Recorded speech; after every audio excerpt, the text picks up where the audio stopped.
Hi guys, welcome to Yogipreneur, and today we're going to talk about one thing that I get asked a lot: how to become a yoga teacher, and can anyone become a yoga teacher? The answer to this question is not as simple.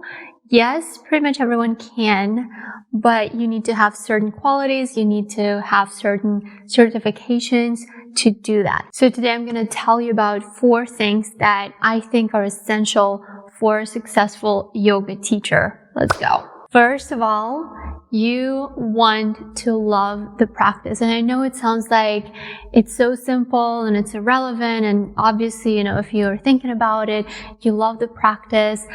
But I really, really mean it. And I do think that this is the most important thing. And here's why. First of all, if you don't already love the practice, doing it over and over again, learning, teaching, and just getting into the whole business of yoga, you're going to start pretty much hating it. So you really have to be passionate. And believe me, passion is so important in being a yoga teacher. So you need to be passionate about your practice. You need to be passionate about teaching this. And you have to really, really love this.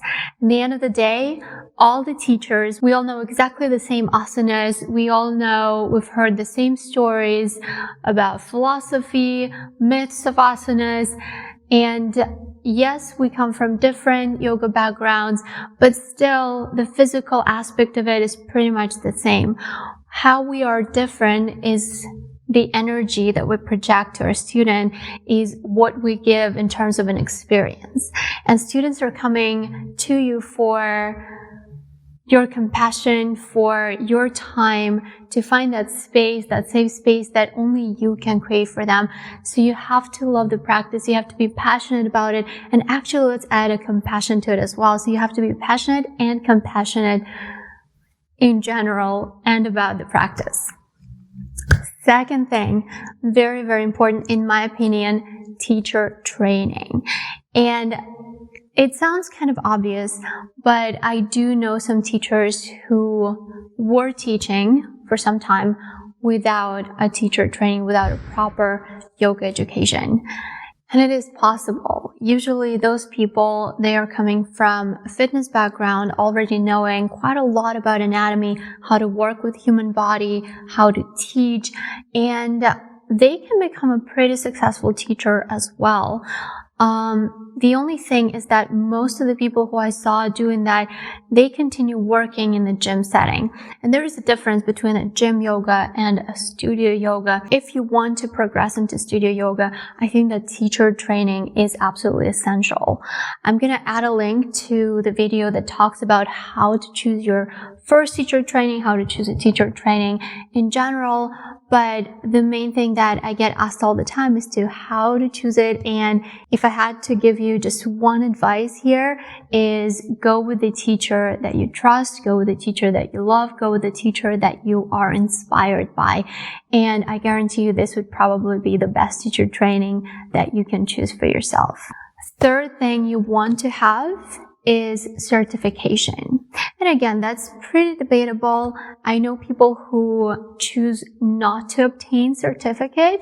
And here's the thing. If you do a teacher training that was approved by Yoga Alliance, then the teacher training is going to result in certification.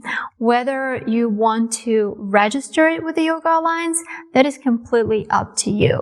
And again, I'm going to leave the link to the video that talks more in depth about Yoga Alliance and all the different controversy, all the different questions about it.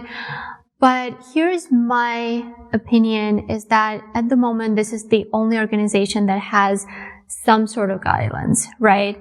You might not really need it that much, but that's also the only way for your employers, for your students to check who you are. In my career, some studios have asked me about it. Some studios never asked me about it. So it's not like you won't get yoga jobs, you won't get into studios without it. But I think it is really, really important to have it, and just to kind of have this thing ticked off your list. Fourth and final thing that I think you can never teach without is your insurance. And insurance is so important.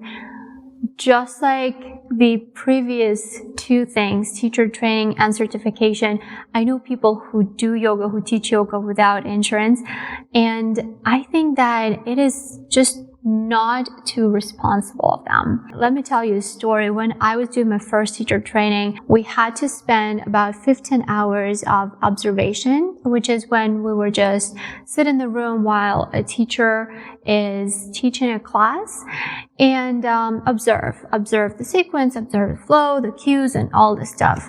So in one of those classes, when I was observing, a student's hip popped.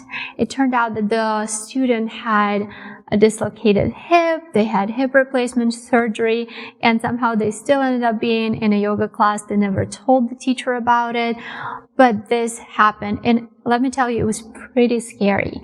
The teacher I was observing was very, very professional. She's been teaching for a long time, so she didn't freak out. She actually kept going as she was helping that student.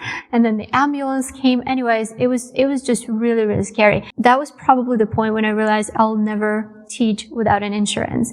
My first insurance I got the day after I got the certification, after I graduated, and I knew that I wanted to teach. And it's about a $200 to $300 investment per year. So something that you can definitely do, something that a yoga teacher salary can allow you to do. And I would never go and teach without it. Yes, studios, they are supposed to have insurances as well. But if something happens, we all understand those insurance companies are going to go after you for sure. So again, very, very important, very, very responsible thing to do is to, before you start teaching, obtain your insurance. Thank you so much for watching this video, guys. I hope that was helpful and I hope that answered quite a few of your questions. Make sure to check out all the links below to other videos that go more in depth about teacher training, yoga lines, insurance, and all those other questions. Drop the comment below to let me know if you have any more questions, what other topics I should highlight in my new videos. And remember to hit subscribe and the bell button down below so that you don't miss out on any of the future videos that are coming up.